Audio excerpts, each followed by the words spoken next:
अस्सलाम वालेकुम, नमस्कार। हाय दोस्तों, कैसे हैं आप लोग। तो मैं आज आप लोगों से बात करने वाला हूं दो तीन मौजू पे। यहाँ पे अकामा रिन्यूअल के हवाले से बात करना है और किसी का फ़ाइनल एग्ज़िट जो है तो कफ़ील ने लगा दिया, उसके बाद जो है तो उसको क्या कैंसिल कराने का प्रोसेस है, ख़ुद से कैंसिल कराया जा सकता है या नहीं, ऐसा कुछ सवाल किया गया है जवाज़ात से। और एक छुट्टी के हवाले से है कि किसी का एग्ज़िट री एंट्री खुरूज अहदा जो कि एग्ज़िट री एंट्री वीज़ा है, जारी होने के बाद अगर से कोई नहीं जा पाता है, नहीं जाता है, तो उसके बारे में डिटेल्स में बात करेंगे कि क्या करना होता है। तो इससे पहले कि बात शुरू किया जाए, प्लीज़ चैनल को सब्सक्राइब कर दें, बेल आइकन को भी प्रेस कर दें ताकि आप लोगों तक इस तरह की ख़ास करके सऊदी अरब से रिलेटेड जो है तो जानकारियाँ पहुँचती रहें, वीडियोस पहुँचती रहे। तो आइए बात शुरू करते हैं। सबसे पहले यहाँ पे एग्ज़िट री एंट्री के हवाले से तो एक शख्स ने सवाल किया था कि अगर से एग्ज़िट री एंट्री वीज़ा जारी हुआ, उसके बाद नहीं जा पाएँ तो फिर उसका क्या प्रोसेस है, क्या करना होगा। जैसा कि पहले मैं फ़ाइनल एग्ज़िट के हवाले से बता चुका हूं कि फ़ाइनल एग्ज़िट का आप लोगों को पता है कि 60 दिन का टाइम होता है, उससे पहले जाना होता है। नहीं जाने की सूरत में क्या करना है इसके बारे में बता चुका हूं, लेकिन एग्ज़िट री एंट्री के हवाले से जो यहाँ पे बात हो रही है इसके बारे में आप लोग ध्यान से सुनिए कि एग्ज़िट री एंट्री लगने के बाद जिसका कि 90 दिन टाइम होता है, आपकी जो छुट्टी लगती है, एग्ज़िट री एंट्री वीज़ा जो जारी होता है तो 90 दिन के अंदर अंदर जाना होता है। लेकिन यहाँ पर नहीं जाने की बात है कि अगर से कोई नहीं जा पाता है तो क्या करना होगा। तो यहाँ पे उसके लिए भी यही बताया गया है कि जो टाइम होता है कि हाँ इस टाइम से पहले ममलकत से जाना है, उससे पहले जो है तो लास्ट दिन तक कैंसिल कराया जा सकता है। और नहीं कैंसिल कराने की सूरत में फ़ाइनल एग्ज़िट वाला मसला यहाँ पे भी एग्ज़िट एंट्री पे भी लागू होता है। जैसा कि उर्दू न्यूज़ पे बताया गया है कि 1000 रियाल जुर्माना आयद हो गया, जुर्माना लगेगा। यहाँ पर छुट्टी की बात करते हैं तो दिनों और महीनों के हिसाब से लगाई जाती है। जैसा कि जिसका भी अकामे की वैलिडिटी 6 महीने से ज़्यादा रहेगी उसका जो है तो महीनों के हिसाब से छुट्टी लगती है, और 6 महीने से जिसकी कम रहेगी वैलिडिटी उसका जो है तो उसकी छुट्टी जो है तो दिनों के हिसाब से लगती है। इसमें फ़र्क यह है कि देखिए, अगर से आप अपना पेपर देखेंगे, छुट्टी का पेपर, एग्ज़िट एंट्री का जो पेपर रहेगा देखेंगे तो उस पर तारीख़ लिखी रहेगी कि हाँ आपको इस तारीख से पहले वापस आना है, एग्ज़िट बिफोर, रिटर्न बिफोर जो है तो ये डेट लिखा रहेगा। ठीक है, मान लिया कि आज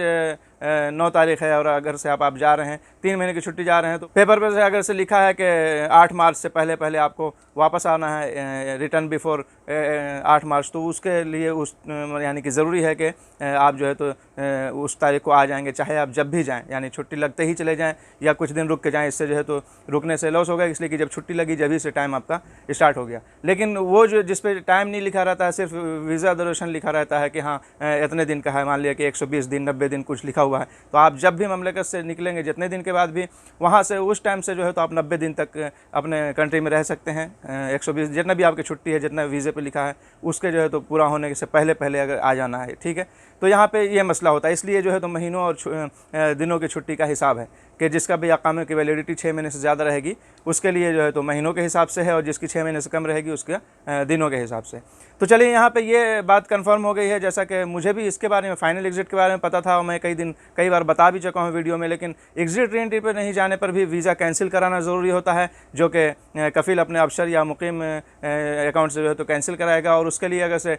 डेट पार हो जाएगा, जैसा कि जो डेट दिया रहता है, तो फिर जुर्माना भी होगा, 1000 यहाँ पे भी जुर्माना बताया गया। ठीक है, अब बात करते हैं, यहाँ पे सवाल किया था एक शख्स ने फ़ाइनल एग्ज़िट के हवाले से कि कफ़ील ने फ़ाइनल एग्ज़िट लगा दिया है तो क्या मैं ख़ुद से उसको कैंसिल कर सकता हूँ ताकि मैं दूसरी जगह तनाज़ुल ले सकूँ, दूसरी जगह तनाज़ुल ले सकता हूँ या नहीं ले सकता हूँ। तो देखिए, यहाँ पे मसला ये है कि जो कोई भी गैर मुल्की यहाँ पे सऊदी अरब में रहता है, वो जो स्पॉन्सर के है इसमें ही है कि वो अपने मुकीम पोर्टल से या अफसर से जो है तो उसका कुछ भी अजरा व तजदीद जो कि होती है, अकामा बनाना, उसकी तजदीद करना और भी सारे जो कि जवाज़ात के काम हैं, वो जो है तो अफसर या मुकीम अकाउंट से कफ़ील ही कर सकता है। डायरेक्ट जो है तो कारकुन को, डायरेक्ट जो है तो वर्कर्स को अलाउ नहीं है कि जवाज़ात से रुजू करे। ठीक है, जवाज़ात के दफ्तर जाए या ऑनलाइन भी रुजू करके ये काम नहीं कर सकता है। तो मतलब जवाज़ात की तरफ से जवाब यही दिया गया है कि नहीं, फ़ाइनल एग्ज़िट अगर से लगाया जा चुका है तो वो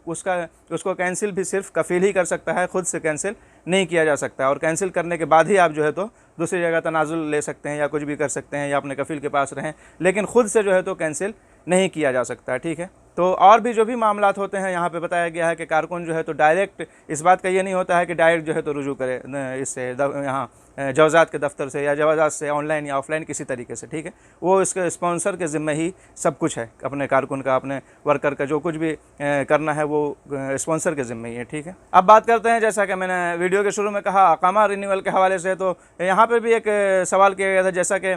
पता है कि अब ऐसा नियम निकल गया है, पहले तो 1 साल का ही अकामा बनता था, यानी कि जो भी रिन्यू होता था वो 1 साल का ही होता था, लेकिन अब जो है 9 महीना, 6 महीना, तो ये है कि 3 महीना, यानी कि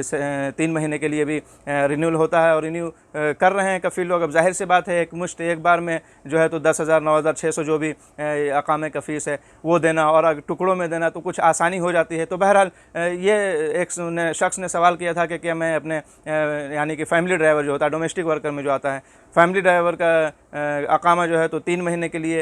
या 6 महीने के लिए तजदीद करा सकते हैं, रिन्यू करा सकते हैं या नहीं करा सकते हैं। तो जवाज़ात ने यहाँ पे इसके जवाब में यही बताया है कि ये जो ऑप्शन दिया गया है 9 महीना, 3 महीना, 6 महीने वाला, ये सिर्फ जो है तो कमर्शियल वर्कर के लिए है। कमर्शियल वर्कर्स का जो है इस तरीके से रिन्यू किया जा सकता है और हो भी रहा है, लेकिन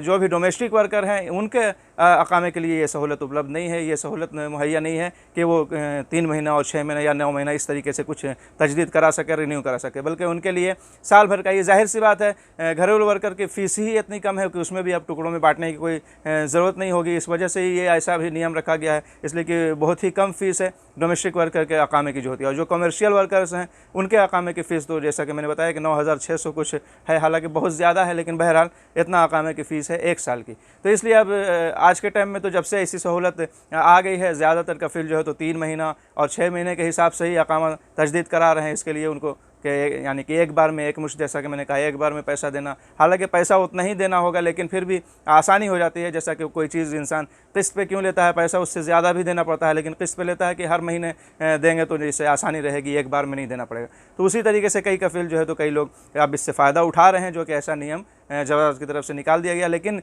इसमें भी डोमेस्टिक वर्कर जो है तो ऐड नहीं है, डोमेस्टिक वर्कर इंक्लूड नहीं है इस मामले में। डोमेस्टिक वर्कर्स का जो अकामा तजदीद होगा, रिन्यू होगा, वो पूरा 1 साल के लिए ही होगा। कमर्शियल वर्कर्स का जो है तो ये टुकड़ों में इंसान कर सकता है। ठीक है, तो उम्मीद है कि ये तीनों बात जो थी, इकामा रिन्यूअल वाला और एग्ज़िट री एंट्री और फाइनल एग्ज़िट, इस मामले में जो बताना था, हो सकता है कि आप लोगों तक बात सही से पहुंच सकी होगी। तो बहरहाल अगर से वीडियो सही अच्छी लगी हो तो लाइक करें, शेयर करें और चैनल को सब्सक्राइब करना ना भूलें। मिलते हैं नेक्स्ट वीडियो में, अपना ख्याल रखें, खुदा हाफिज़, बाय।